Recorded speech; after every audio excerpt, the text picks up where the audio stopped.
Muchas gracias a todos por su asistencia, tanto a los participantes presenciales como a los que se encuentran en redes sociales. Vamos a proceder a la apertura del panel número 5, las acciones agrarias y los elementos para su acreditación, moderado por la doctora Erika Lisset Reyes Morales, magistrada numeraria del Tribunal Unitario Agrario, Distrito 23, en Texcoco, en el Estado de México, de quien me permito leer una semblanza. Doctora en Derecho por la Universidad Nacional Autónoma de México, cuenta con estudios de especialidad en Derecho Constitucional y maestría, grados académicos obtenidos en la máxima casa de estudios. Docente en la Facultad de Derecho de la Universidad Nacional Autónoma de México, a partir de 2003 en las asignaturas de Derecho Administrativo y Derecho Agrario, Procuración y Administración de Justicia Social, Contratos Administrativos y Teoría General del Acto Administrativo a nivel licenciatura y posgrado. Asesora de tesis en el Seminario de Sociología General y Jurídica de la Facultad de Derechos de la UNAM. Se ha desempeñado por 23 años en los tribunales agrarios como secretaria ejecutiva, jefa de proyectos especiales, secretaria particular del magistrado, secretaria de estudio y cuenta y comisionada para visitas de inspección a tribunales unitarios agrarios. A partir de 2011 es magistrada numeraria del Tribunal Unitario Agrario, cargo que ha desempeñado en los diversos distritos de Morelos, Hidalgo, Tabasco y actualmente en el Distrito 23, con sede en Texcoco de Mora, Estado de México. Ha sido representante de la Región 5 del Comité de Igualdad de Género de los Tribunales Agrarios. Forma parte de la Asociación Nacional de Doctores en Derecho, de la Asociación Mexicana de Juzgadoras, Asociación Civil, en la que forma parte del Consejo Directivo, y de la International Association of Women Judges. Ha participado como ponente en diversos foros y es autora de artículos publicados en revistas. Cuenta con diversos cursos y diplomados de actualización.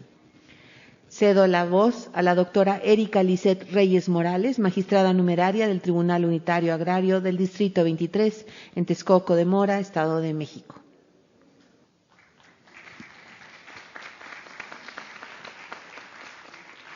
Muchas gracias. Es un verdadero honor y un gran privilegio participar en este magno evento en el que conmemoramos el 30 aniversario de los tribunales agrarios. Les doy la más cordial bienvenida a todas las personas que están reunidas de manera presencial en este foro y a quienes nos siguen desde las plataformas digitales y redes sociales. El día de hoy, 8 de julio de 2022, México celebra 3 décadas de inicio en funciones del Tribunal Superior Agrario y de 32 tribunales unitarios al interior de la República como órganos especializados en materia agraria. El anhelo plasmado por el jefe revolucionario Emiliano Zapata en la proclamación política El Plan de Ayala en 1911 se hace realidad con la reforma al artículo 27 constitucional en 1992.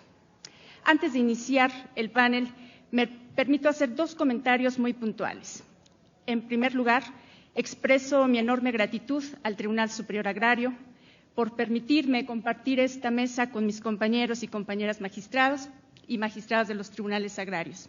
En especial, agradezco a la magistrada Maribel Concepción Méndez de Lara, que con gran liderazgo tuvo a bien plantear un programa de actividades conmemorativas de carácter jurisdiccional, cultural, de difusión, editoriales y académicas, mismas que se detallan en el Acuerdo General número 7/2022 y que dieron inicio a partir de su aprobación por el Pleno del Tribunal Superior Agrario a partir de febrero de esta anualidad. En segundo término, también quisiera destacar que es la magistrada presidenta en 30 años de los tribunales agrarios, la segunda mujer en ocupar este cargo. Creo que esto también es motivo de festejo y celebración a los 30 años. En segundo lugar, quisiera destacar también que todas las participaciones que aquí se desahogan van a quedar plasmadas en un documento histórico como consecuencia de la participación y constancia también de la actividad de los tribunales agrarios. Los magistrados y magistradas que hoy participan representan a un aproximado de 1.500 personas que bajo su dirección, empeño, dedicación y gran sentido de responsabilidad han contribuido a lograr avances muy significativos en la impartición de justicia agraria. Sin duda, es un trabajo conjunto. En este panel número 5, con el tema de las acciones agrarias y los elementos para su acreditación, nos acompañan magistradas y magistrados titulares de tribunales unitarios de las regiones sur, occidente y centro del país. Voces calificadas con gran experiencia y, sobre todo, especialistas en la aplicación del derecho agrario. A quienes me permito presentar son 7 intervenciones, 5 se harán de manera remota y 2 presenciales. Presento a mi compañera, la magistrada María de la Luz Rodríguez Mendoza, titular del Tribunal Unitario Agrario, Distrito 3, en Tuxtla Gutiérrez, Chiapas. Al magistrado Dr. Jorge Gómez de Silva Cano, titular del Tribunal Unitario Distrito 8 en la Ciudad de México. De manera virtual nos acompañan la magistrada Ana Lilí Olvera Pérez, titular del Tribunal Unitario Agrario Distrito 52 desde Zihuatanejo, Guerrero. La doctora Imelda Carlos Basurto, magistrada titular del Tribunal Unitario Agrario Distrito 15 en Guadalajara, Jalisco. La magistrada María de Lourdes Martínez Lastiri, titular del Tribunal Unitario Agrario Distrito 1 en Zacatecas, con sede alterna en Aguascalientes.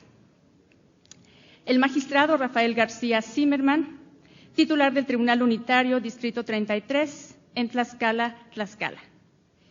Y el maestro Rafael Rodríguez, titular del Tribunal Unitario Agrario Distrito 22 en Tuxtepec, Oaxaca. A todos ustedes les damos la más cordial bienvenida. En el contexto del tema que nos ocupa, es preciso determinar que la competencia en los tribunales agrarios, de manera esencial, la competencia material, deriva del artículo 27 constitucional y se ha ido complementando y ampliando a través de diversas reformas estructurales a nuestra Carta Magna en años recientes. Con ello se conformó un nuevo paradigma en el tema de 3 ejes fundamentales: respeto y protección a derechos humanos, aplicación de estándares para juzgar con perspectiva de género y la validación de contratos en materia de hidrocarburos y energía eléctrica. Estos aspectos son importantes porque van ampliando la competencia de los tribunales agrarios y, por supuesto, sin dejar de lado que la materia agraria es de aplicación extensiva, al tener una amplia supletoriedad de todas aquellas disposiciones legales que reglamentan el artículo 27 constitucional y, en materia de tratados internacionales, todo aquello que protege de mejor manera a los justiciables en el tema de los derechos humanos y derechos fundamentales. Esta competencia de los tribunales agrarios se integra de la competencia transitoria o extraordinaria, también llamada rezago agrario, y la competencia ordinaria. La primera tiene que ver con todos aquellos expedientes que quedaron en trámite antes de la entrada en vigor de los tribunales agrarios y que fueron transferidos a la Secretaría de la Reforma, por la Secretaría de la Reforma Agraria, ahora SEDATU, a los tribunales agrarios para su resolución. Y por otra parte tenemos la competencia ordinaria, que tiene que ver con los supuestos que integran las diversas fracciones del artículo 18 de la Ley Orgánica de los Tribunales Agrarios. Pues bien, es importante destacar que a través de 30 años ha habido logros significativos y por ello es importante comentar que desde inicio de los tribunales agrarios se recibieron un total de 1.122.889 asuntos, de los cuales se han resuelto 1.074.258, quedando únicamente en trámite 44.631. Esto representa que en la competencia transitoria o llamada también del rezago agrario, prácticamente se cuenta con un avance del 99.66%. Y en el tema general, entre la competencia ordinaria y extraordinaria, el avance también es significativo, contando con un 95.98% de avance. Es importante destacar que la competencia territorial de los tribunales agrarios se ha ido modificando de manera paulatina, con base en las necesidades de cada región que conforman el país, por lo que actualmente existen 54 tribunales unitarios con 3 sedes alternas, que atienden los asuntos planteados por las personas que integran los sujetos agrarios y que ejercen su derecho humano de acceso a la justicia. De tal manera que en cada entidad federativa la problemática es divergente e incide en el tipo de asuntos que se resuelven y los efectos de su resolución. Por citarles un ejemplo, en el Tribunal Unitario Agrario Distrito 23, con sede en Texcoco, se atiende una cuarta parte de la jurisdicción que corresponde al Estado de México, en el que existen 213 estados y 20 comunidades de la jurisdicción del Tribunal Unitario Distrito 23, lo que al mes de mayo representaba un total de 1,310 asuntos en trámite. Las principales acciones que en términos generales a nivel nacional son de principal promoción ante los tribunales son las siguientes: controversias sucesorias, controversias entre ejidatarios, posesionarios avecindados entre sí y entre ellos y sus órganos de representación y vigilancia, y los conflictos relacionados con la tenencia de la tierra. De esta manera observamos que estadísticamente las primeras 3 acciones que se han referenciado forman más del 90% de la competencia de los tribunales agrarios a nivel nacional. Los pequeños porcentajes constituyen las acciones de restitución y conflicto por límites, pero son de las acciones más trascendentales y que fundamentalmente responden a los conflictos de carácter social y que, bueno, siendo los de menor porcentaje, tienen una gran relevancia para nuestro país. Sin duda, los presupuestos procesales de las acciones agrarias también se han venido modificando, esto debido a las reformas que ha sufrido nuestra legislación en la materia agraria y también a las interpretaciones jurisprudenciales y los precedentes judiciales que se han sentado al resolver diversas sentencias. Precisamente la riqueza de este panel se conforma por especialistas, expertos, cada ponente con una experiencia calificada, vocación de servicio y amplia trayectoria dentro de los tribunales agrarios. Cada uno de ellos tendrá la oportunidad de abordar alguna de las acciones agrarias hasta por 8 minutos, pidiéndoles guarden consideración a este tiempo para determinar las conclusiones. Quisiera presentar también al relator de este panel, que es el magistrado Jesús Antonio Farías Cardona, titular del Tribunal Unitario Agrario, Distrito 40, en San Andrés Tuxtla, Veracruz. Buenos días. Bien, vamos a dar inicio a este panel con la primera participación, que corresponde a la magistrada Ana Lili Olvera Pérez, magistrada numeraria del Tribunal Unitario Distrito 52 en Zihuatanejo, Guerrero, de quien me permitiré revisar algunos referentes sobre su trayectoria.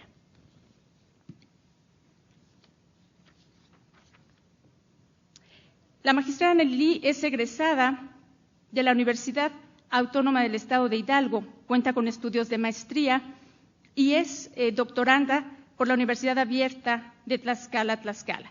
Es importante destacar que la magistrada Ana Lili ha realizado la trayectoria dentro de la carrera jurisdiccional, iniciando como actuaria desde el primer peldaño hasta ocupar varios puestos como Secretaría General de Acuerdos del Tribunal Superior Agrario y magistrada actualmente del Tribunal Unitario en el Distrito 52.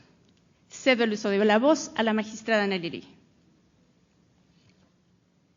Muchísimas gracias, doctora Lisset. Buenos días a todas y todos. Agradezco la invitación de estar en este seminario porque me permitirá compartir unas breves reflexiones con todas y todos ustedes. Me sumo a la celebración de los 30 años de inicio de labores de los tribunales agrarios y reitero el compromiso que asumí cuando protesté el cargo en la magistratura, y que es trabajar arduamente en beneficio de las y los justiciables para lograr que la justicia agraria en verdad sea rápida y eficaz. El tema que hoy voy a comentar con ustedes es amplio. Sin embargo, por cuestiones de tiempo, me centraré en los aspectos que estimo más importantes y que eventualmente son los puntos medulares que desde mi perspectiva deben tomarse en consideración para promover o, en su caso, resolver la acción de reversión a que se refiere el artículo 97 de la Ley Agraria. Y bueno, esta acción es de las que yo llamo de estricto derecho, porque a diferencia del resto de las acciones agrarias previstas en el artículo 18 de la Ley Orgánica de los Tribunales Agrarios, cuando se ejerce la acción de reversión no intervienen sujetos agrarios. Parece increíble, pero es así. Y no intervienen sujetos agrarios, porque de acuerdo con la ley de nuestra materia, esta acción es y debe ser ejercida exclusivamente por el Fideicomiso Fondo Nacional de Fomento Ejidal, o mejor conocido por su acrónimo como FIFONAFE, lo que significa que no se considera facultad de ejidos o comunidades afectados por una expropiación o de sus integrantes.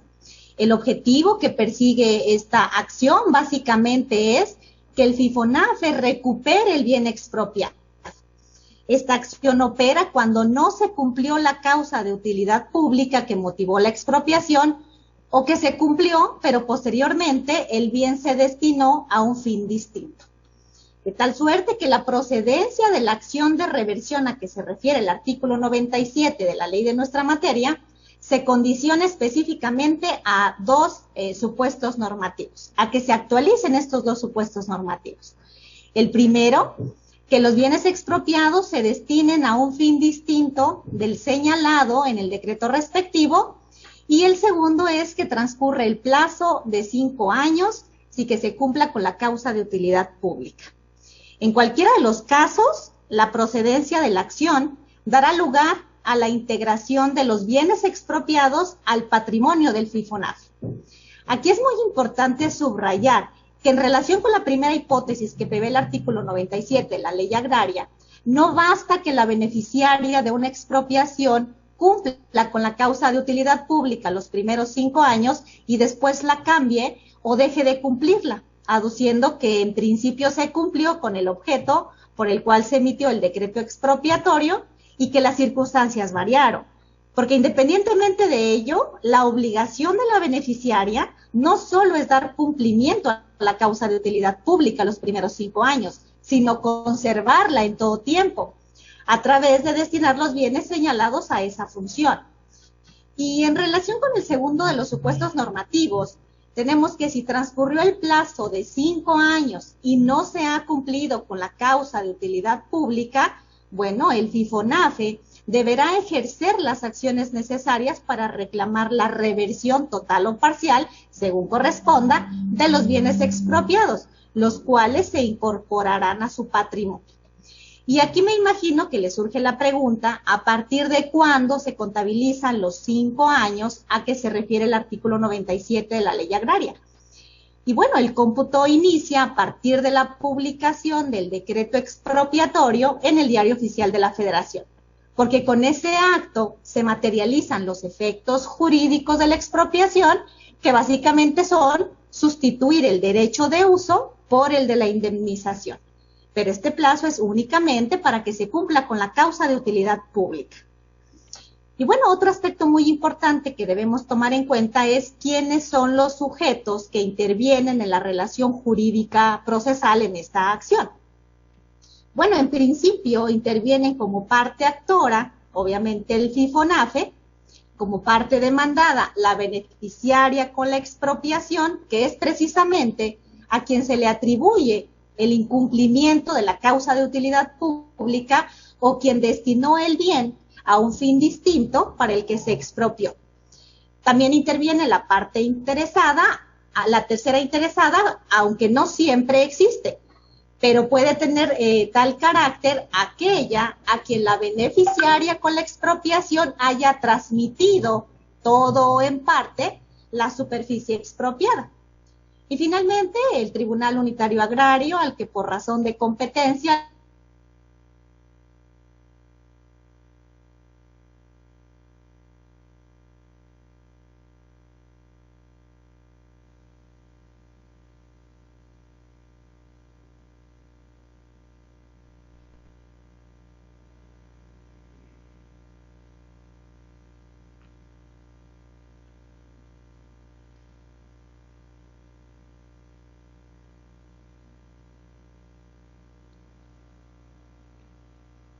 Unos minutos, parece que tuvimos algún problema técnico con la conexión de la magistrada Ana Lili.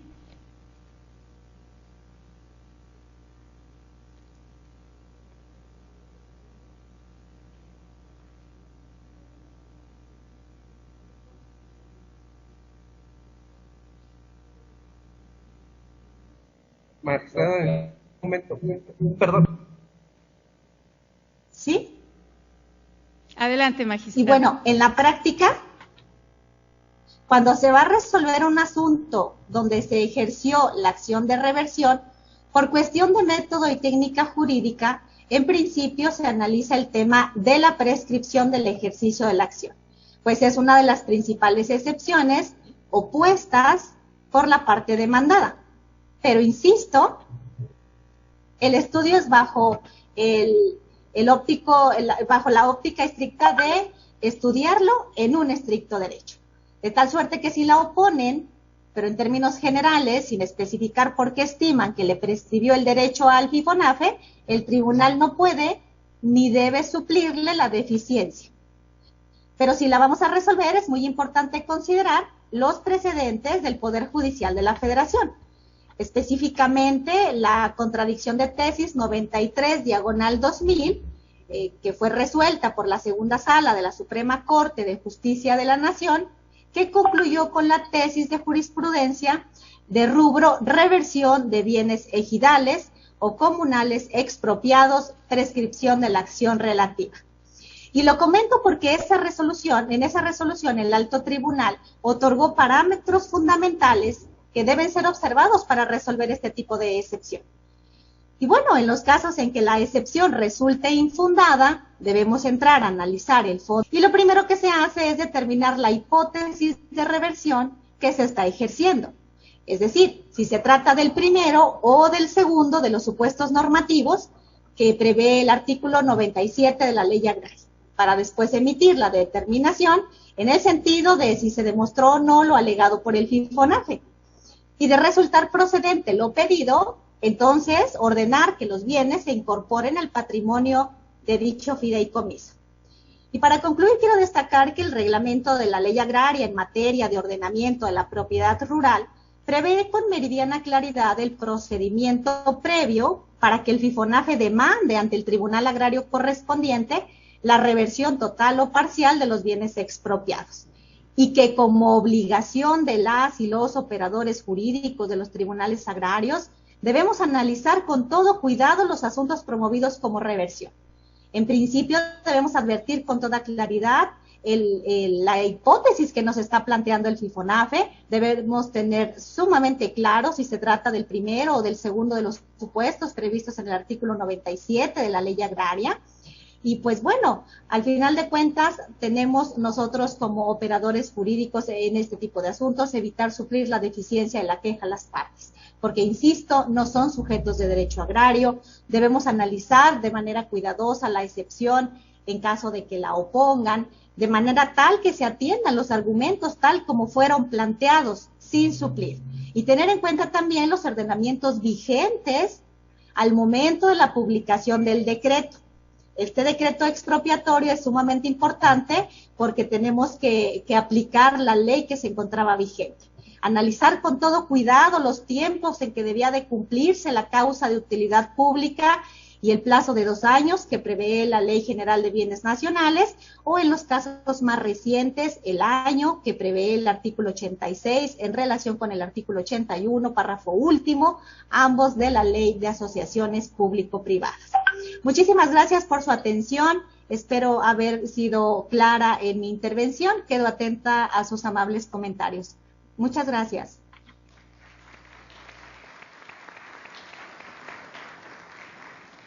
Gracias, magistrada Ana Lili, por estos puntuales comentarios y por compartir el criterio de interpretación sobre la acción de reversión. Corresponde el turno ahora a la magistrada doctora Imelda Carlos Basurto, titular del Tribunal Unitario Agrario, Distrito 15, en Guadalajara, Jalisco, de quien me permitiré hacer una breve referencia a su amplia trayectoria. Es doctora en Derecho por la Universidad Nacional Autónoma de México, ha sido docente en varias universidades, también se incorporó a los tribunales agrarios en 1992 y, bueno, ha participado como titular en diversos distritos de tribunales agrarios. Cedo el uso de la voz a la doctora Imelda Carlos Basurto. Gracias, magistrada. Muy buenos días a todos y a todas. Es un alto honor coincidir con ustedes en el interés por el derecho agrario.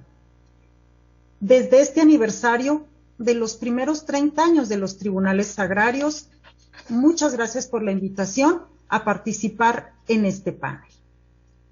Primeramente debemos señalar que la reforma al artículo 27 constitucional y sus leyes reglamentarias en 1992 reconoció las nuevas realidades de nuestro país bajo las premisas de libertad y autonomía de los integrantes de los núcleos agrarios. Además, la necesidad de impartir justicia pronta, expedita y eficaz, otorgando seguridad jurídica a los ejidatarios y a los comuneros, así como a otras personas físicas o morales tenedores de la propiedad social, partiendo de un reconocimiento del estado material del agro, de las necesidades de regularizar las posesiones de tierras, de los usos y costumbres del campesino mexicano. Fue así que la nueva legislación vigente a partir de 1992 y toda aquella que le es supletoria, trajo consigo un sinfín de derechos, de nuevos derechos y nuevas obligaciones para los sujetos agrarios, que pueden ejercerse o hacerse cumplir a través de las diversas acciones que la legislación agraria prevé, la legislación supletoria, y conforme a los nuevos criterios y competencia que ha venido fijando a través del tiempo la Suprema Corte de Justicia de la Nación. Encontramos, como ya vimos en la lámina que nos antecedieron en cuanto a los datos estadísticos, una gran conflictividad respecto de la tenencia de la tierra ejidal y comunal. Es así que del vasto número de acciones relacionadas con la tenencia de la tierra, quisiera destacar el día de hoy la relativa a la prescripción positiva. Esta acción que está prevista por el artículo 48 de la Ley Agraria y a través de la cual se pretende que la posesión y la titularidad de quien ejerce una parcela ejidal y comunal sea regularizada.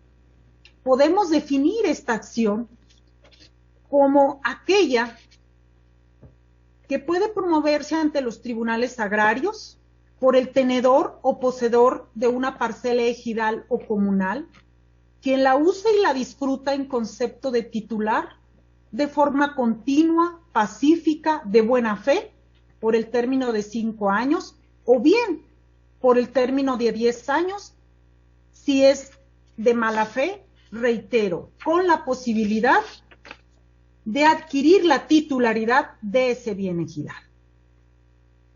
Podemos preguntarnos, ¿qué sujetos intervienen en esta relación jurídica procesal? En primer término, tendremos que referir que como partes materiales en el proceso, vamos a tener en primer término al poseedor de la parcela ejidal o comunal, constituyendo esta la parte actora. Como parte demandada tendremos al titular de la parcela, porque tenemos que recordar que así como pudiera prescribir en favor de la parte actora y en forma positiva, también tenemos que recordar que automáticamente hay la prescripción negativa para el titular de esa parcela. Como litisconsortes pasivos necesarios por disposición expresa del propio artículo 48 de la Ley Agraria y de la interpretación que al respecto han realizado los tribunales de amparo, encontramos que los representantes ejidales y comunales deben participar en el proceso, porque la superficie materia de la prescripción sigue sujeta al régimen ejidal, y también los colindantes por una posible afectación en cuanto a sus linderos.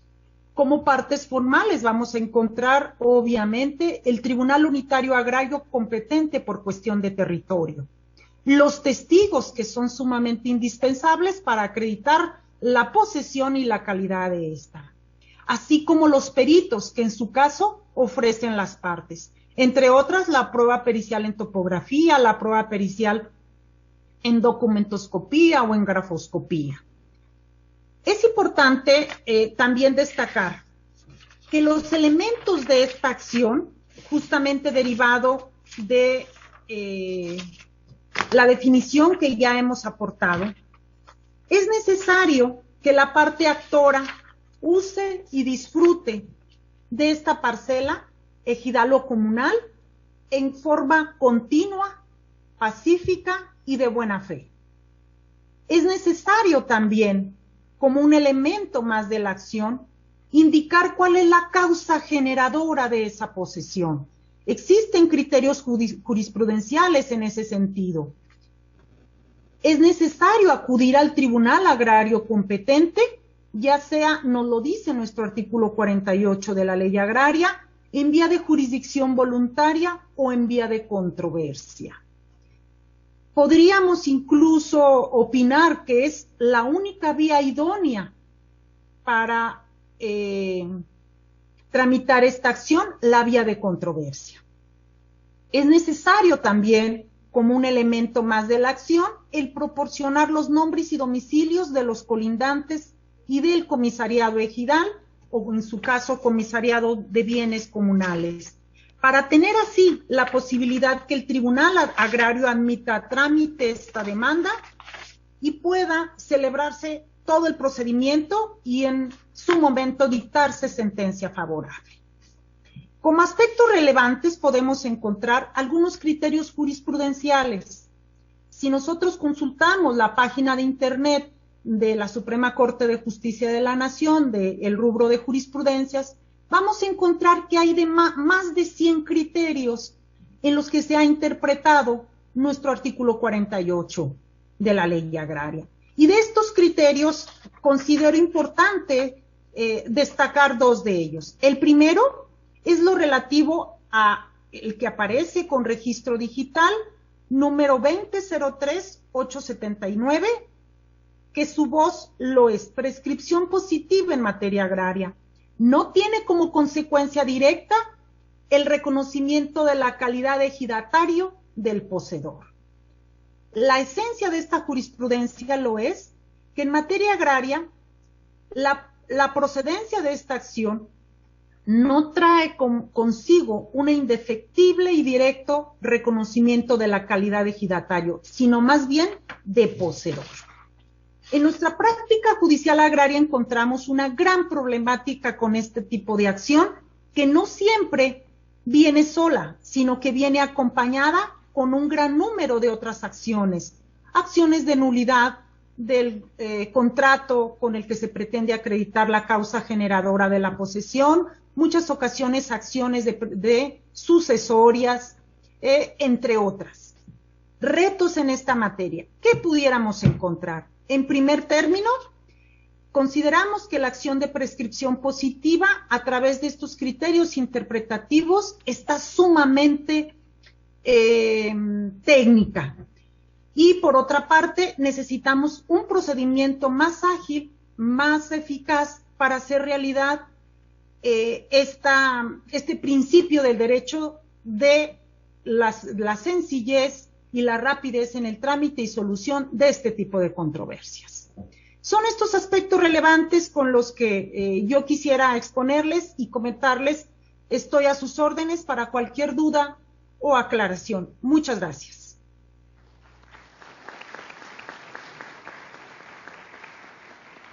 Gracias, doctora Imelda Carlos Basurto, por estas puntuales aseveraciones sobre la acción de prescripción positiva. Ahora corresponde el turno al magistrado doctor Jorge Gómez de Silva Cano, magistrado titular del Tribunal Unitario Agrario Distrito 8 en la Ciudad de México. Es egresado de la Facultad de Derecho de la Universidad Autónoma de Campeche, doctor en Filosofía de Liderazgo y Comportamiento Humano por la Universidad de San Diego, California. Tiene una amplia trayectoria ya en el sector agrario, pues se ha desempeñado como subsecretario de Organización Agraria, coordinador de asesores del subsecretario de Asuntos Agrarios y coordinador de asesores del secretario de la entonces Reforma Agraria, Secretaría de la Reforma Agraria. Es magistrado fundador de los tribunales agrarios a partir de 1992, quien se encuentra celebrando también este día los 30 años de los tribunales agrarios. Tiene una amplia trayectoria también en el sector o en la parte académica como docente y es autor de varias obras, entre las que destacan el Tratado de la Justicia Agraria en México. Cedo el uso de la voz al magistrado hasta por 8 minutos. Muchas gracias. Buenos días En primer lugar, agradezco la invitación de la magistrada presidenta del Tribunal Superior Agrario, Maribel Méndez de Lara, para participar en este seminario. Saludo con afecto, reconocimiento a las y los magistrados de los tribunales agrarios que participan de manera directa, ya sea presencial o virtual, así como a todas las personas que nos acompañan en este evento.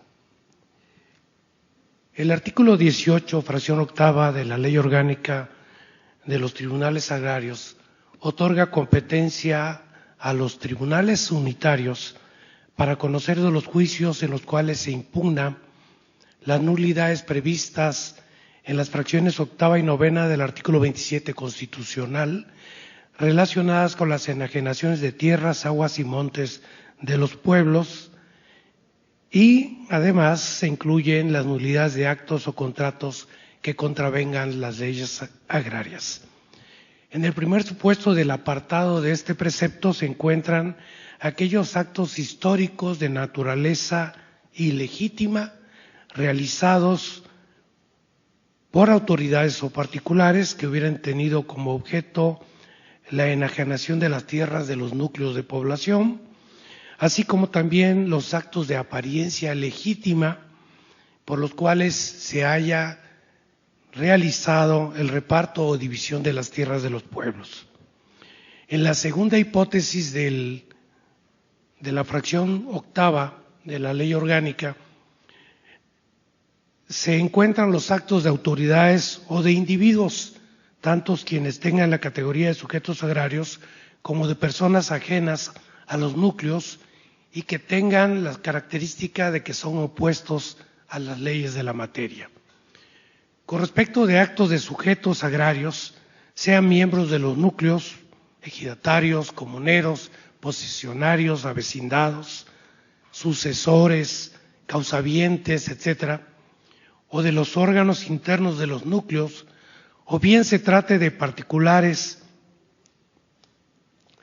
todos estos actos cuya nulidad se promueve a través del juicio agrario incluyen actividades que tienen que ver directamente con los derechos sobre la tierra. Igualmente nos encontramos con actos de nulidad de contratos realizados por los órganos de representación de los núcleos agrarios, como podrían ser algunos tipos de convenios que celebran los comisariados ejidales o los consejos de vigilancia, que no están autorizados previamente por la Asamblea o que estándolo sean contrarios a las normas jurídicas de la materia.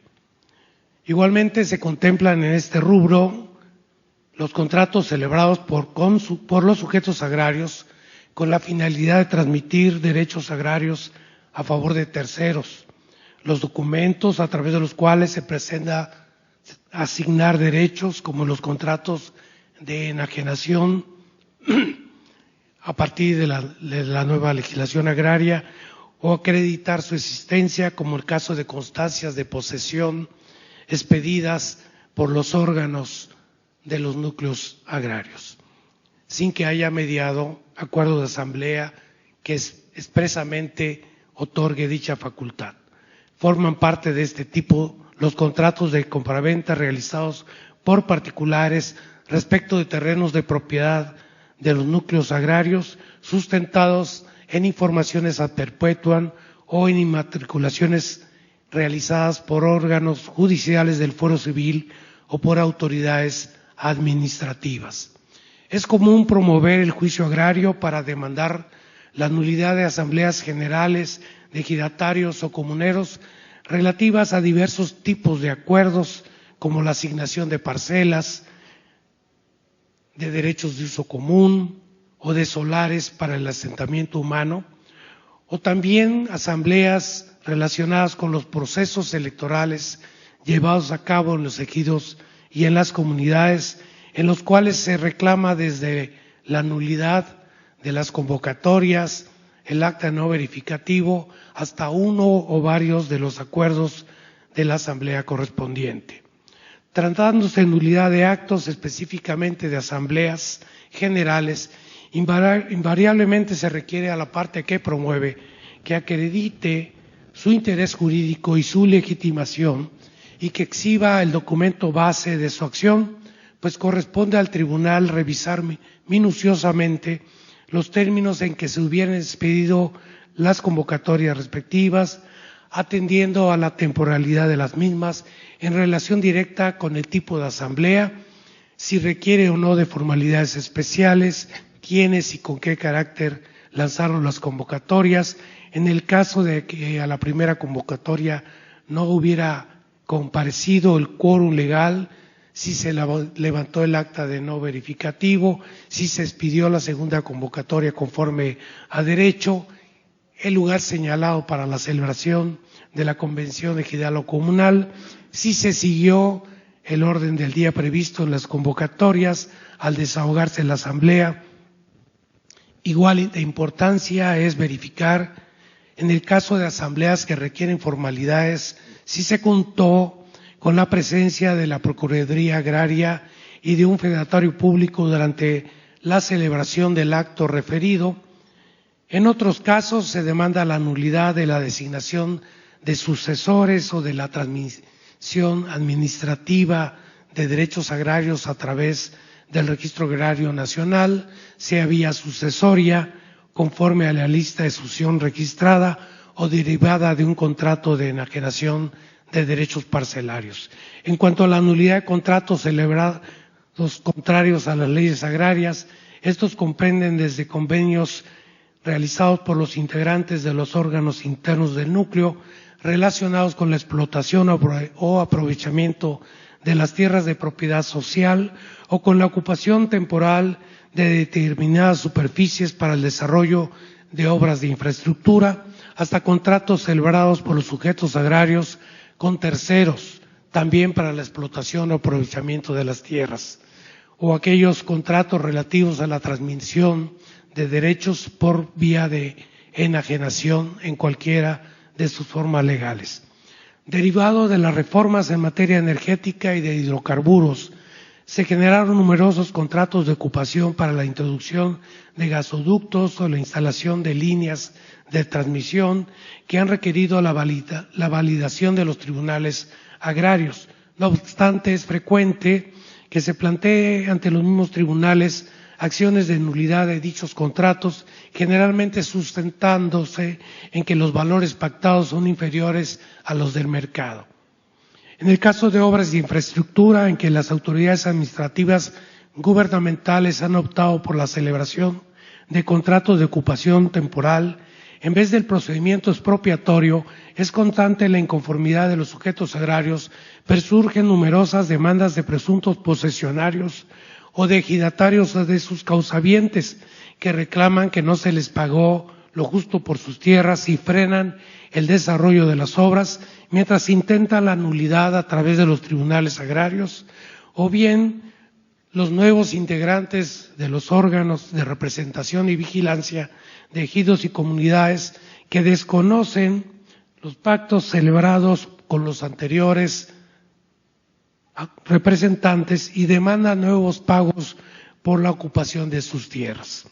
Como puede verse en esta apretada síntesis, la intervención de los tribunales agrarios en los juicios de nulidad tiene repercusiones importantes, muchas veces en el desarrollo de las entidades federativas en las cuales tiene su jurisdicción, pero también puede generar impactos regionales y nacionales que obligan al magistrado como juzgador y resolutor de estos asuntos que repercuten en el desarrollo económico, social, ambiental y hasta político de nuestro país, tener un amplio criterio para valorar los efectos de la actuación a la hora de emitir una sentencia. Es cuanto, muchas gracias.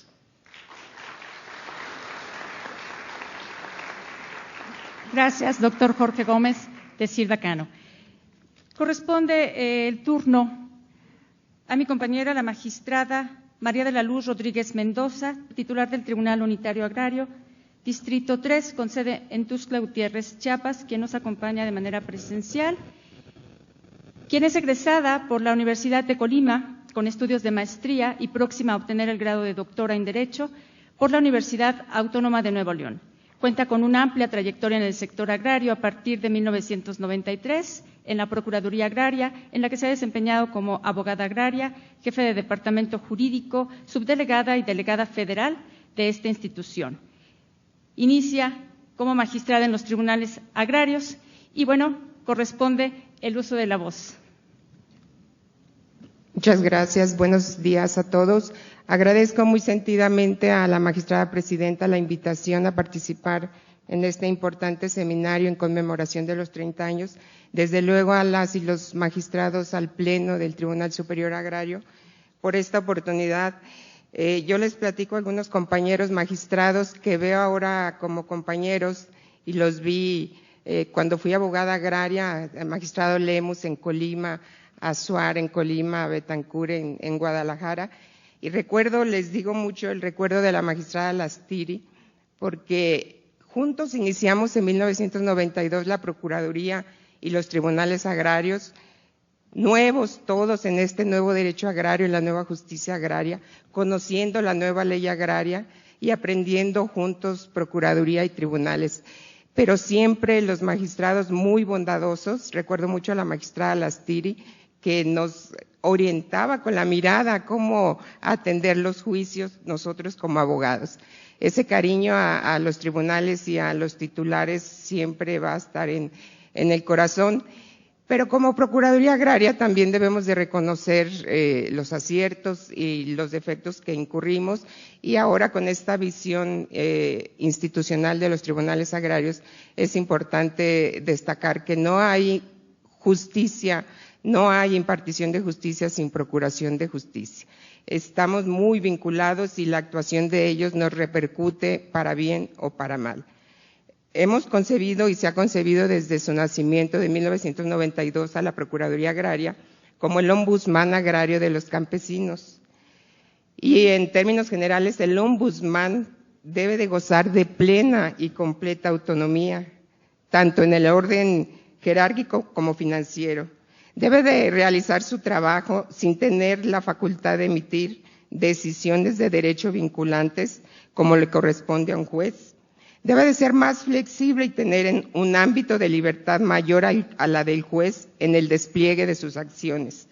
Ser imparcial en la fase de investigación, pero una vez determinada la existencia de violación de los derechos humanos, se constituirá en partidario acérrimo del agraviado para lograr a su favor la reparación correspondiente en los términos que así procedan. De 1922 a la fecha tenemos muchos antecedentes remotos de la Procuraduría Agraria, desde el decreto del 17 de abril del 22, donde se creó la Procuraduría de los Pueblos. En 1953 también se logró integrar la Procuraduría de Asuntos Agrarios. Posteriormente, con la reforma de 1989, la Dirección General de Procuraduría Social Agraria, y así la función nació en 1992 como un organismo público descentralizado de la Administración Pública Federal con personalidad jurídica y patrimonio propio para dictar con personalidad jurídica y patrimonio propio, sectorizado en la Secretaría de la Reforma Agraria, hoy SEDATU, cuya principal función es la defensa y la asesoría de los sujetos agrarios. Pero ¿qué pasa aquí? Esta acción que me toca hoy compartir con ustedes, la fracción 9 del artículo 18 de la Ley Orgánica de los Tribunales Agrarios, que se denomina omisiones en que incurre la Procuraduría Agraria y que depare perjuicio a los ejidatarios comuneros, ejidos, comunidades y a todos los sujetos agrarios que están enmarcados en el reglamento interior y en la ley agraria. Esta acción, como también la reversión de esa acción sui generis, porque nada más va encaminada a la Procuraduría Agraria como demandada. Y desde luego, para que haya una acción debe de haber una omisión, y para que haya una omisión debe de estar también establecida en la ley una atribución. El artículo 136 de la Ley Agraria establece claramente las facultades y atribuciones de la Procuraduría Agraria.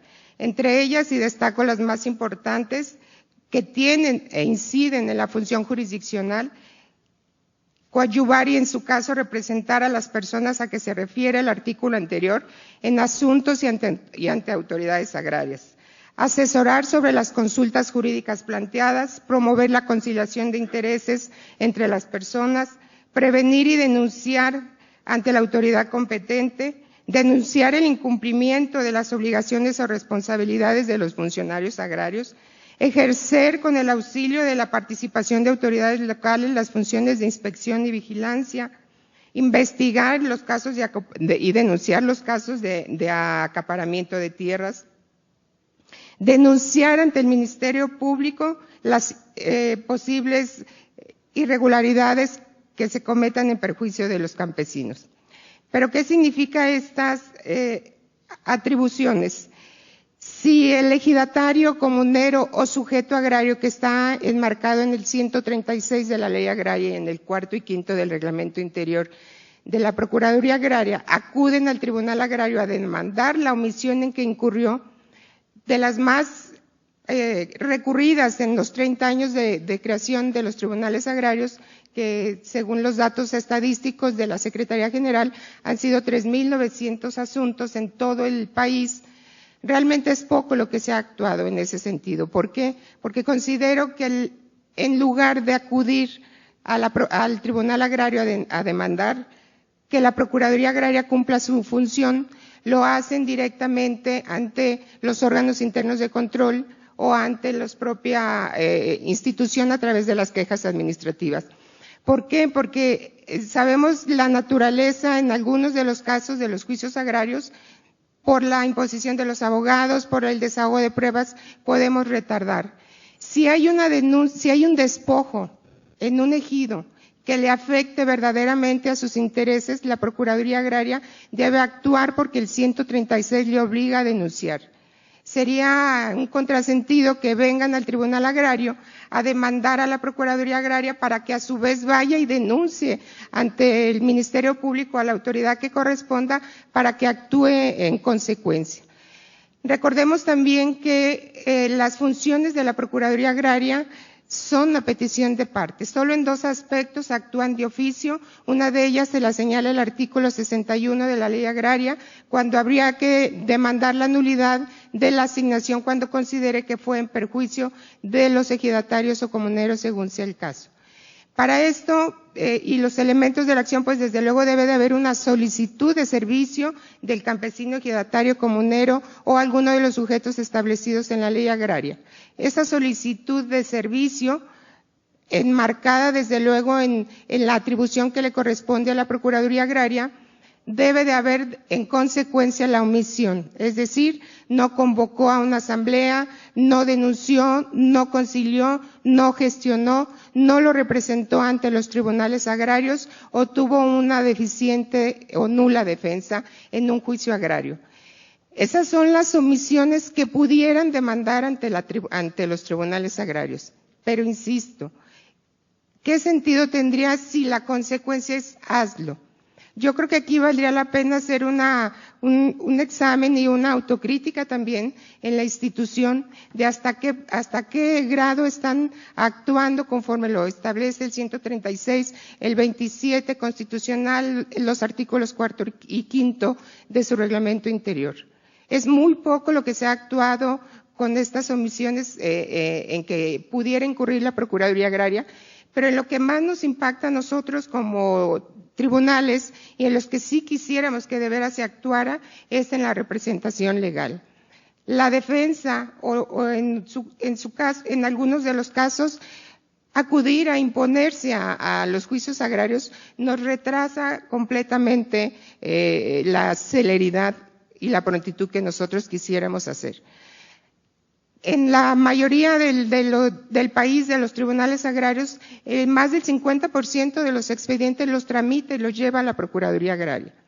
Afortunadamente hay estados en donde el convenio de colaboración ha sido muy bueno entre la Procuraduría y los tribunales agrarios. Hay abogado adscrito, Si en la primera audiencia alguna de las partes acude a un abogado, el abogado adscrito llega, esa persona, y nos estamos evitando una audiencia que se suspenda para pedir abogado y que después llegue y se imponga el abogado. En general, la participación de la Procuraduría Agraria es fundamental para nosotros. Por eso insisto, esta acción, fracción novena, omisiones en que incurre, considero desde mi punto de vista, desde luego muy personal y desde la experiencia en el sector, que no tiene mayor sentido ni mayor relevancia, puesto que por eso, insisto, están las cuestiones de responsabilidades administrativas a que todos estamos sujetos como servidores públicos. Sería cuanto, magistrada Lisset. Agradecemos a la magistrada Luz. Gracias. Que destaque la importancia de estas acciones que se promueven en contra del no hacer por parte de una institución tan importante del sector agrario. Gracias, magistrada. Corresponde ahora, vía remota, la participación de la magistrada María de Lourdes Martínez Lastiri, quien es titular del Tribunal Unitario Agrario, Distrito 1, en Zacatecas, con sede alterna en Aguascalientes. Buenos días. Permítame, magistrada. Bueno. Permítame un segundo, la tenemos en la conexión. Un segundito, magistrada Lastiri. La magistrada María de Lourdes Claudia Martínez Lastiri es egresada de la Universidad Autónoma de San Luis Potosí con honores. Se ha desempeñado como catedrática en diversas universidades, cuenta con estudios de especialidad y es candidata a doctora para obtener su grado por la Universidad Nacional Autónoma de México. Ha participado en diversos cargos que corresponden al sector agrario. En la entonces Secretaría de Reforma Agraria, fungió como dictaminadora de la oficina y secretaria de Actas y Acuerdos en el Cuerpo Consultivo Agrario. Ha sido magistrada en diversos distritos de los tribunales agrarios y hoy se encuentra atendiendo el distrito de Zacatecas. Adelante, magistrada. Gracias, magistrada. Buenos días. Para mí es un honor estar en este panel desarrollando el tema de la restitución de tierras, bosques y aguas a los núcleos de población o a sus integrantes contra actos de autoridades administrativas o jurisdiccionales fuera del juicio o contra actos de particulares.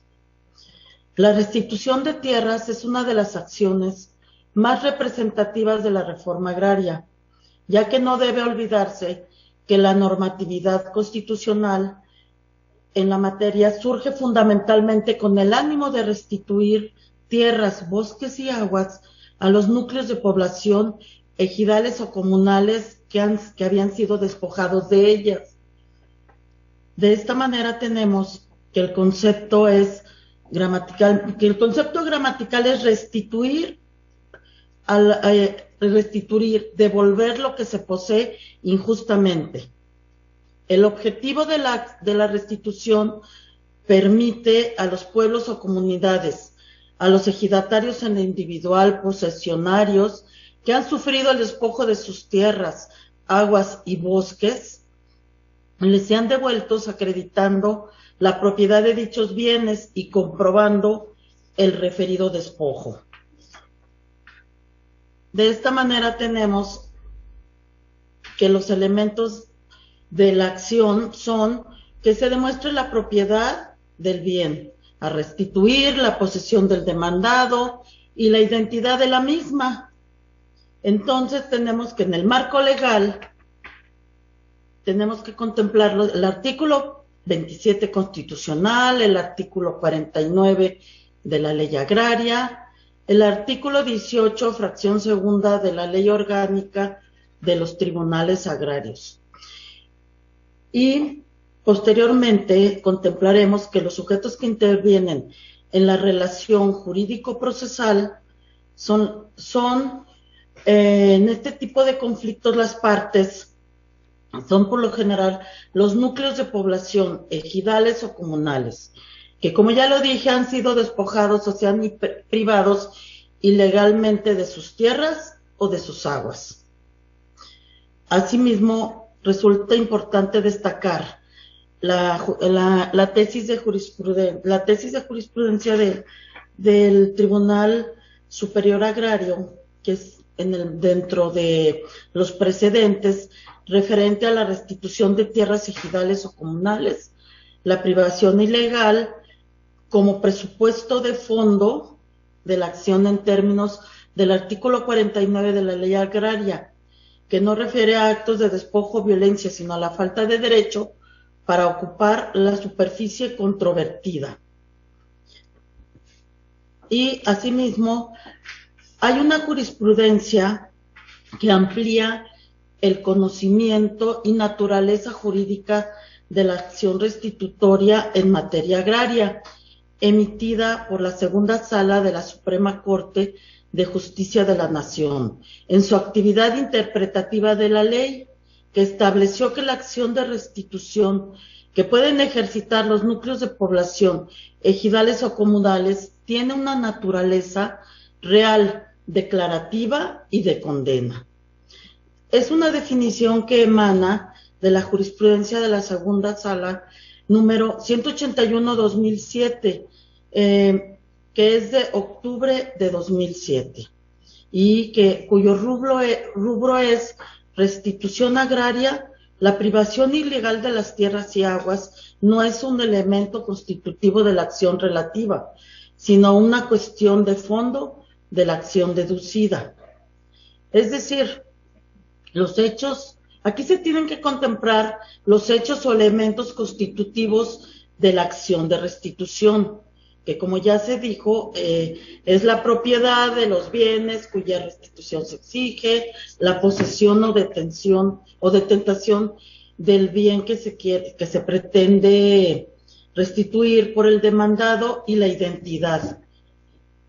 Y entonces tenemos que la privación ilegal a que alude el artículo 49 de la ley relativa no constituye en sí misma un hecho constitutivo de la acción de restitución, sino un presupuesto para declarar fundada la pretensión planteada en el juicio, porque una vez que se probaron los elementos constitutivos, el Tribunal Agrario estará en aptitud de valorar si la posesión o ocupación o invasión es ilegal o no, dependiendo de las excepciones o defensas que prueba el demandado y de conformidad con la apreciación de las pruebas aportadas por las partes, por lo que se trata de una cuestión de fondo del asunto.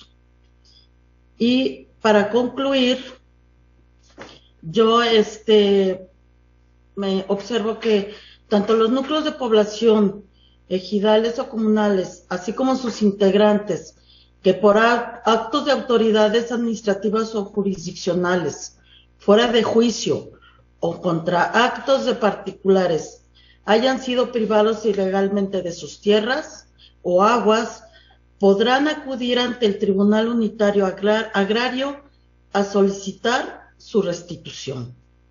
Gracias. Gracias por su atención.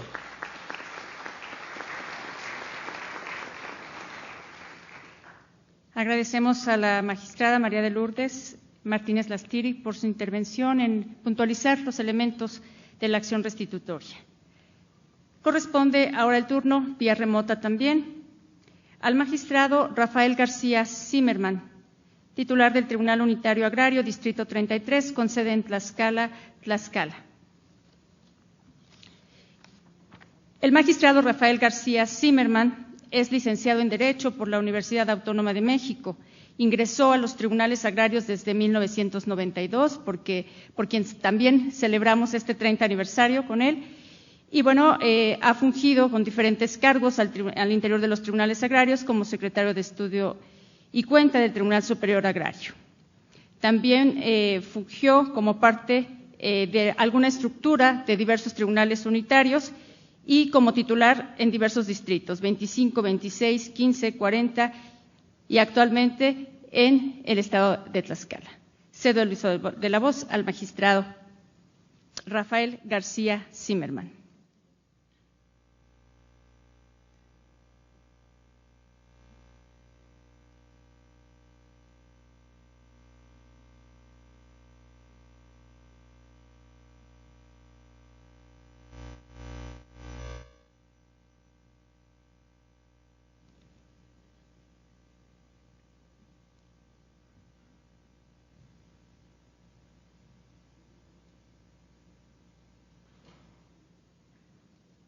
Adelante, magistrado, tiene el uso de la voz. Creo que debe de intervenir, magistrado Rafael. Hasta ahorita se le escucha, ya va mi intervención. Muchas gracias. Saludo con afecto a quienes se encuentran en forma presencial y a quienes nos siguen en forma virtual. Agradezco muy especial a la magistrada Elka Lisset por la excelente coordinación de este panel. La sucesión agraria por causa de muerte de los titulares de derechos ejidales y comunales constituye la materia de la presente exposición. La sucesión agraria se encuentra regulada en los artículos 17, 18 y 19 de la Ley Agraria. El Código Federal de Procedimientos Civiles, en su artículo 1281, define la sucesión como la sustitución del titular en torno a los bienes, derechos y obligaciones que no se extinguen con la muerte. De ahí que, transportando esa definición genérica a la materia agraria, esos bienes y derechos se identifican como aquellos intrínsecos a la calidad de ejidatario, de comunero y también de los posesionarios regulares. La segunda sala de la Suprema Corte de Justicia de la Nación ha reconocido el derecho de heredar a los posesionarios regulares que hayan sido reconocidos por la Asamblea de Ejidatarios o Comuneros conforme a la ejecutoria dictada en el amparo directo 318/2020 y que dio origen a la tesis cuyo rubro es sucesión en materia agraria, comprende los derechos agrarios de los posesionarios regulares y hace la interpretación, desde luego, del artículo 18 de la Ley Agraria. Como primer término veremos la sucesión testamentaria, que regula el artículo 17 de la Ley Agraria, que faculta a los ejidatarios, comuneros, posesionarios regulares a designar a quién debe sucederle en sus derechos agrarios. Señala que bastará que formule una lista de excepción en la que consten los nombres de las personas y el orden de preferencia conforme al cual debe hacerse la adjudicación de derechos a su fallecimiento. Puede designar al cónyuge, la concubina o concubinario, a uno de sus hijas o hijos, a uno de los ascendientes o a cualquier otra persona que depende económicamente de él. La sucesión legítima se da cuando el ejidatario, comunero, posesionario no hace designación de herederos, no deposita su lista de sucesión ante el Registro Agrario Nacional o no la formaliza ante fedatario público y se deposita ante el Registro Agrario Nacional. Eso da lugar a la sucesión legítima. Para la sucesión legítima hay un orden de preferencia que establece el artículo 18 de la Ley Agraria y, en primer lugar, establece al cónyuge, a la concubina o concubinaria, o en tercer lugar a uno de las hijas o hijos del ejidatario, a uno de los ascendientes y a cualquier otra persona de las que dependan económicamente de él, en ese orden de preferencia.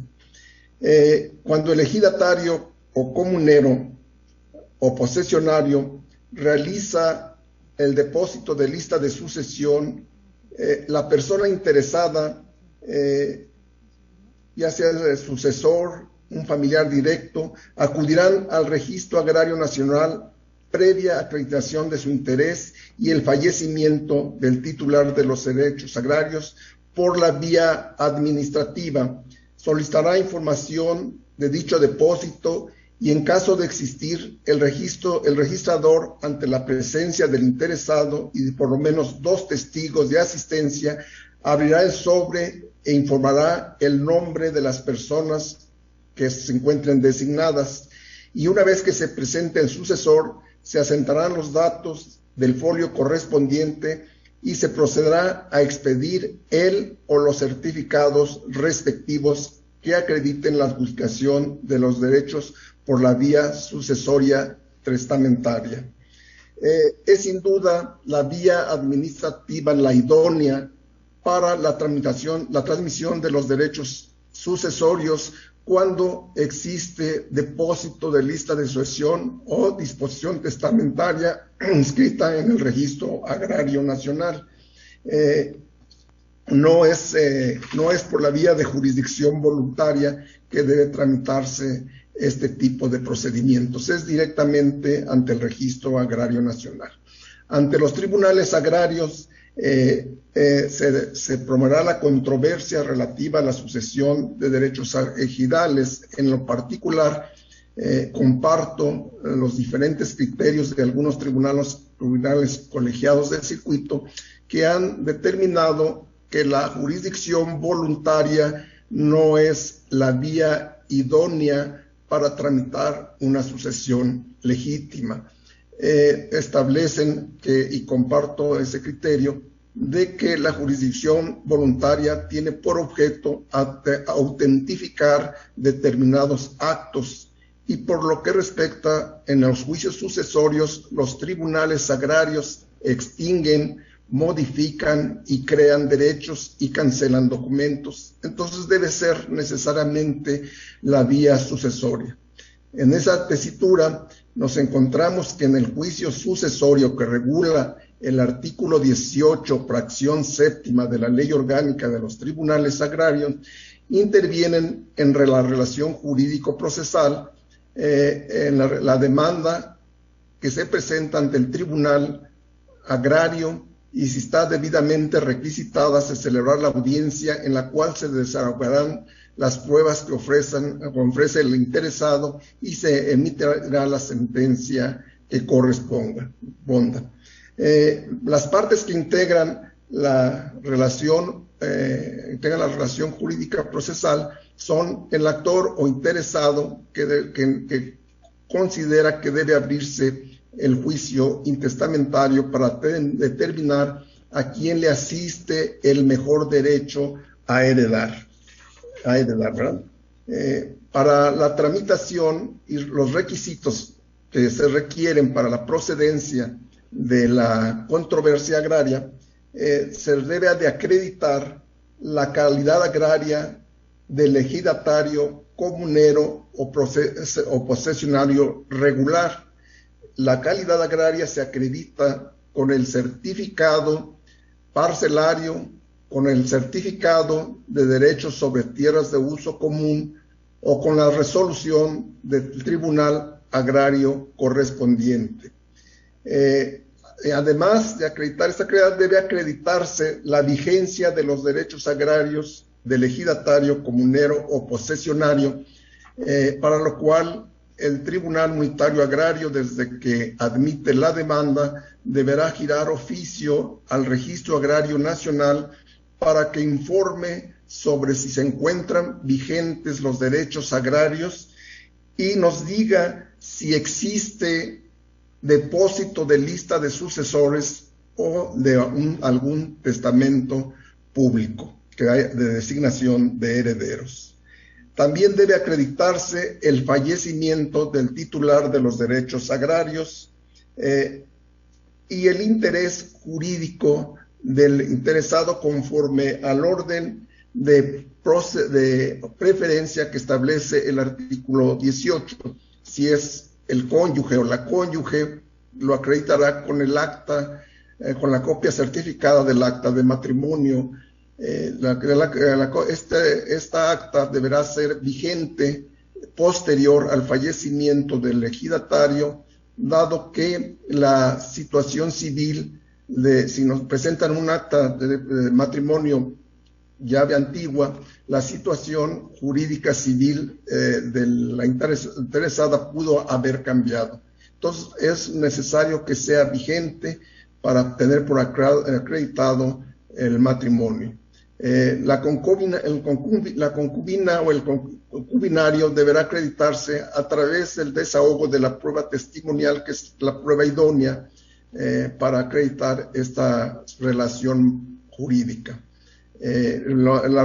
Por lo que respecta a los hijos, deberá acreditarse la relación filial con correspondientes actas de nacimiento, y si se trata de los ascendientes con las actas de nacimiento, se acreditan los padres y la madre.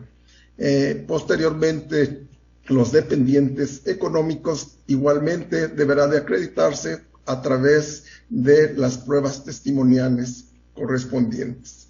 Se exhorta durante el juicio, desde que inicia, a las partes que están en igualdad de circunstancias a que se pongan de acuerdo de quién de entre ellos conservará los derechos agrarios del extinto titular.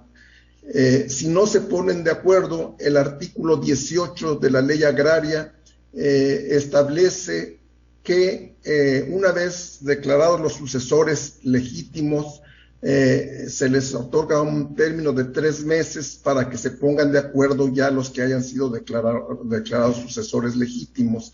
De no hacerlo, el Tribunal Unitario Agrario procederá a la enajenación de esos derechos agrarios, y el procedimiento, el que se sigue, es el que establece el Código Federal de Procedimientos Civiles para la subasta pública.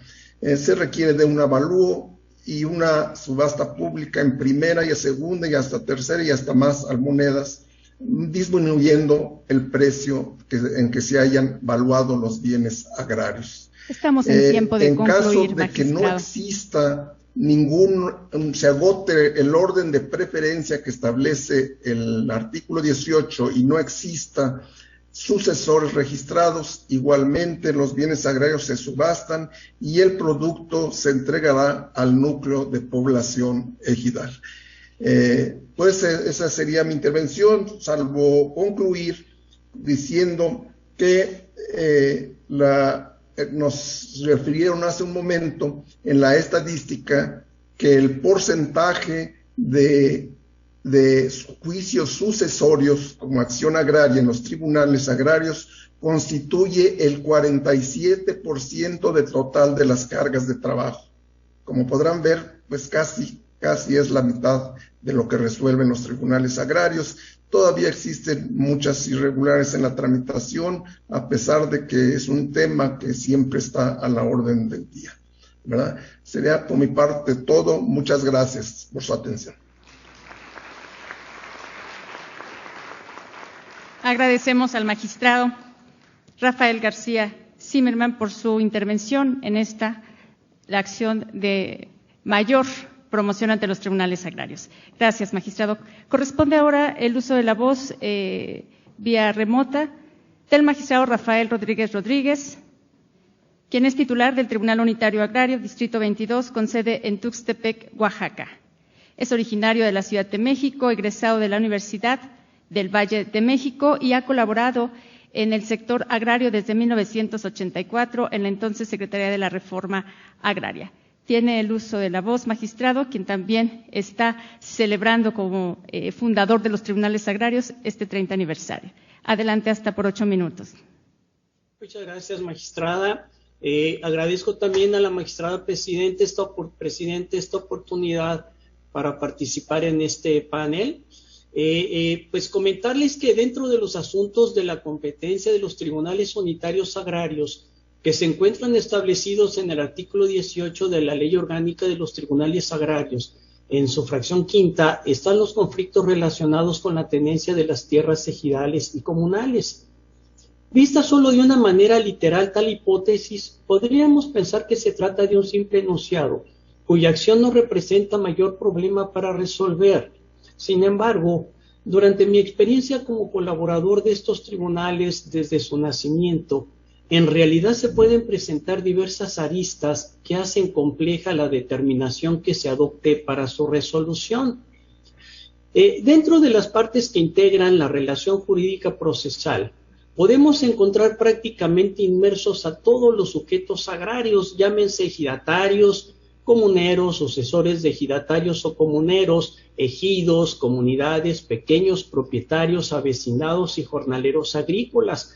También pueden ser parte aquellos que se les denomina colonos o colonias agrícolas y ganaderas, y por qué no los adquirentes particulares de terrenos nacionales. No debo soslayar que en varios asuntos que se dirimen en los tribunales agrarios, como parte también pueden figurar diversas dependencias como la Comisión Federal de Electricidad, el sector de comunicaciones y transportes, entre otras, en donde las instalaciones propias de su actividad como torres de energía eléctrica y cableados, carreteras, se ubiquen en tierras ejidales o comunales y generalmente no fueron objeto de un procedimiento expropiatorio ni permitida su ocupación por otro medio legal como por la Asamblea de Ejidatarios.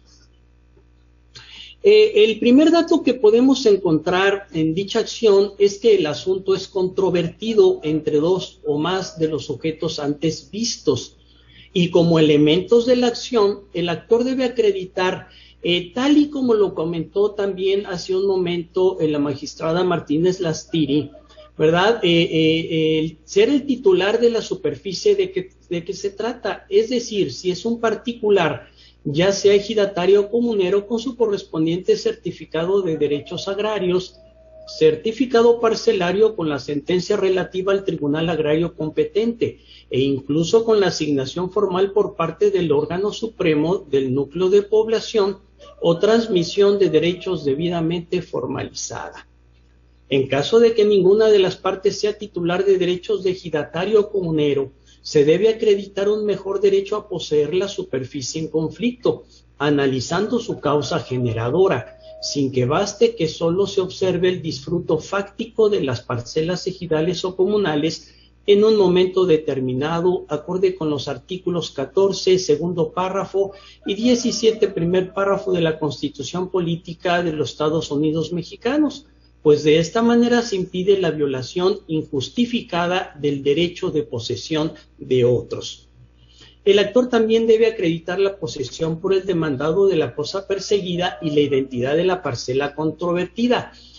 Como hace un momento les comenté, no se debe soslayar que no solo dichos elementos tienen que acreditarse en la acción restitutoria prevista por el artículo 49 de la Ley Agraria y fracción segunda del artículo 18 de la Ley Orgánica de los Tribunales Agrarios, que se refiere a los casos en que se ven involucrados los intereses colectivos de los núcleos de población ejidal o comunal, y que por ello en su caso procede el recurso de revisión ante el Tribunal Superior Agrario, pues incluso existen tesis de jurisprudencia que efectivamente hacen referencia a estos elementos en tratándose tanto de la acción restitutoria como de núcleos de población ejidal o comunal, como que en lo particular también se pueden ejercitar. Sobre el tema, podría citarse y desarrollarse un buen número de casos que son resueltos en los tribunales unitarios agrarios. Sin embargo, uno de los casos que más me han hecho reflexionar es aquel que hoy en México, entre las controversias que se dirimen en nuestros tribunales unitarios, se encuentran aquellas que se suscitan en las tierras ejidales o comunales, que se ubican cercanas o colindantes con las zonas urbanas, o incluso en aquellas que ya están dentro de las mismas, lo que hace que en estos conflictos se presenten también diversas aristas difíciles de resolver, atendiendo a los múltiples intereses que se deben ponderar y sin que exista ley alguna que trate eficazmente esta problemática.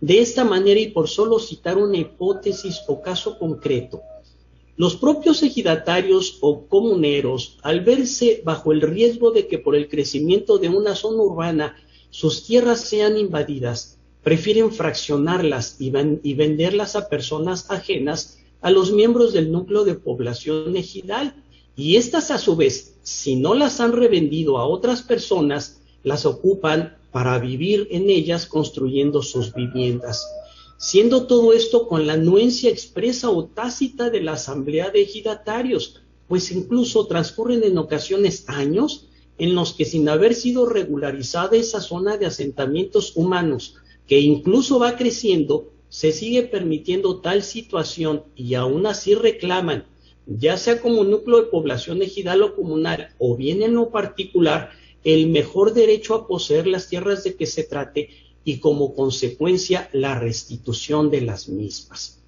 Al respecto, la ley agraria no contempla o prevé dicha hipótesis, sino solamente nos remite a leyes, reglamentos y planes vigentes en materia de asentamientos humanos, a los planes de desarrollo urbano municipal y a la Ley General de Asentamientos Humanos, disposiciones que no tienen relación con el caso que nos ocupa, pues de ninguna manera son observadas por los núcleos de población ejidal o comunal. Asimismo, se ha observado que incluso por diversos medios como en Internet, los ejidatarios promueven la venta de sus parcelas como si se tratase de legales y a través de contratos con los que los adquirentes, en su mayoría de buena fe, creen que están comprando de manera lícita la propiedad de una superficie de tierra como patrimonio. Aun y cuando no pasa inadvertido que la actual legislación agraria sigue conservando algunos postulados revolucionarios como el Plan de Ayala, en los cuales se luchó por la restitución de tierras, montes y aguas, y se crearon acciones como la dotación de tales recursos para la explotación de quienes las trabajan, entre otras. Es decir, que nuestro derecho agrario está conformado por normas protectoras y reivindicatorias de una clase social débil económicamente, y por ello, estos principios deben ser salvaguardados, es decir, principalmente proteger las tierras ejidales y comunales. Sin embargo, ¿qué sucede cuando nos encontramos con otros postulados constitucionales o derechos fundamentales como el de la vivienda que establece el artículo 4 constitucional? Se dice lo anterior, pues aún con los enormes esfuerzos que realiza el gobierno federal, estatal o municipal para lograr dar cumplimiento a tal mandato, no les es posible satisfacer esta demanda. Por ello, quienes adolecen de tan anhelado patrimonio, es decir, un techo propio para vivir con su familia, incluidos tal vez menores de edad, incapacitados y ancianos, a quienes la ley también protege de manera especial incluso a raíz de tratados internacionales, al ver la oportunidad de lograrlo, pues luchan por ello para llegarse de esa vivienda adquiriendo tierras pues de propiedad social. Por tal razón, estimo que quien resuelve no solo debe atender las hipótesis jurídicas que pueden ser aplicadas en el caso concreto, sino que debe de atender todas las cuestiones que se hayan presentado para determinar de una manera justa, siendo indispensable tener presente en todo momento que la fracción 19ª del artículo 27 constitucional se refiere como postulado en materia agraria a la justicia. Es cuanto. Muchas gracias.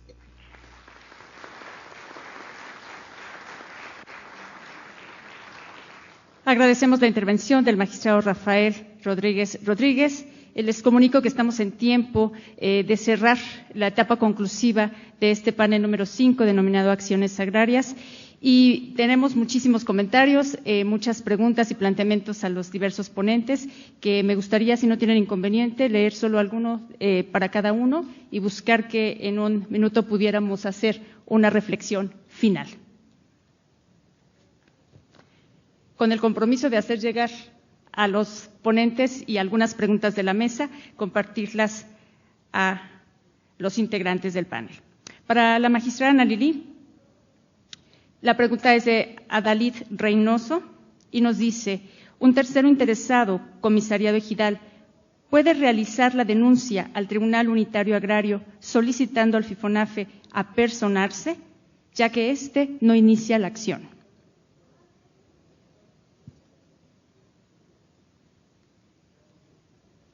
El audio, magistrada Ana Lili, por favor. Su audio. Le pedimos encienda su audio, magistrada Ana Lili. Gracias. Muchas gracias. Muy interesante la pregunta y creo que esta les ha surgido a más de uno. Y esta pregunta la entiendo en el sentido de que lo que se está pretendiendo es que una vez que se advierta una omisión del FIFONAFE, el ejido está interesado en que se ejerza en tiempo. Sin embargo, es muy importante no confundirse con las acciones de reversión. Una, que es a la que me referí el día de hoy, que es la del 97, artículo 97 de la Ley Agraria, que tiene como objetivo final que las tierras se incorporen al patrimonio del FIFONAFE. Esa es una acción de reversión. La otra acción, que se llama igual, pero que es la prevista en el artículo 95 del reglamento de la Ley Agraria en materia de ordenamiento de la propiedad rural, vigente a partir del 2012, antes era el artículo 98, esa reversión tiene como objeto que el FIFONAFE ejerza la acción de reversión, pero para que una vez que obtenga sentencia favorable, las tierras se le regresen al ejido. Entonces, no nos confundamos en las dos acciones de reversión. Sí nos ha tocado en ocasiones que el ejido acuda con nosotros a solicitar que se ejerza o que se obtenga una resolución para que el FIFONAFE ejerza esa acción. Sin embargo, desde mi muy particular punto de vista, creo que si lo que el ejido pretende es hacer valer una omisión del FIFONAFE, pues creo que eventualmente pudiera acudir directamente ante el órgano judicial de amparo para efecto de hacerla valer. No olvidemos tampoco que el propio reglamento de la Ley Agraria prevé el procedimiento que debe de seguirse desde que se tiene que realizar la investigación correspondiente, y allí es donde se pueden hacer llegar las pruebas pertinentes para acreditar, por un lado, que se ha cumplido o no con la causa de utilidad pública. Ese es mi muy particular punto de vista. En algún momento me tocó conocer un asunto así. No tiene legitimación el núcleo agrario, sin embargo, es de la acción a la que se refiere el artículo 95 del reglamento. A la que me referí el día de hoy es el artículo 97 de la Ley Agraria. Entonces, desde luego es un asunto, o son asuntos muy particulares, habría que ver los argumentos que hacen valer, pero pues bueno, espero haber contestado su pregunta. Gracias, magistrada Narilí. A la magistrada María de la Luz Rodríguez Mendoza, ¿existe algún juicio en el que se haya tramitado y condenado respecto a algún caso de la fracción 9 de la Ley Orgánica de los Tribunales Agrarios? Pregunta Chuy Pedraza Álvarez. No tengo antecedentes en el unitario 3 ni en el 11. Sé que en los 30 años, como lo comentaba, son 3.900 acciones que se han planteado en contra de la Procuraduría Agraria, pero pues seguramente habrá alguna en la que se conmine a que cumpla con sus funciones y sus atribuciones. Gracias, magistrada. Para el doctor Gómez de Silva, Cano, ¿sería aplicable la justicia itinerante y la capacitación de servidores públicos y campesinos en la materia? Sí, sería aplicable. La itinerancia y la capacitación de servidores públicos. Bueno, el tema es muy importante porque los tribunales agrarios, desde su surgimiento, traían como una encomienda llevar la justicia de manera directa, pronta, hacia los justiciables. Yo recuerdo, y aquí está la magistrada Alejandrina Gámez, la primera itinerancia que se llevó a cabo a nivel nacional se llevó a cabo por el Tribunal Unitario Agrario del Distrito 28, que entonces estaba a mi cargo. Fue una experiencia extraordinaria, fue muy bien recibida por parte de todos los núcleos agrarios, porque al principio no entendían cómo llegaba un magistrado federal con un equipo de gente reducido, establecía una mesa y empezaba a desahogar audiencias, y llegaba la gente y los testigos y todo el procedimiento. Entonces era una novedad. Incluso algunos juzgadores federales y magistrados me decían que si era real lo que estaban escuchando, o sea, causó un impacto muy grande el hecho de saber que había un órgano jurisdiccional que salía de sus oficinas, de su sede, recorría la entidad. En este caso teníamos todo el estado de Sonora como territorio antes de crear el Tribunal 35, y se empezó a generar una cultura de la itinerancia. Sí es importante retomar cuáles son los objetivos, porque en algunos casos hemos visto que la itinerancia se usa para acercar al tribunal a la gente, pero no para desahogar procedimientos. De manera que creo que sí sería muy importante establecer un procedimiento y capacitar al personal jurisdiccional para que se pueda llevar a cabo debidamente. Muchas gracias. Gracias, doctor Gómez de Silva Cano. Por razones de tiempo, concluimos esta mesa con el panel número 5, agradeciéndole su participación.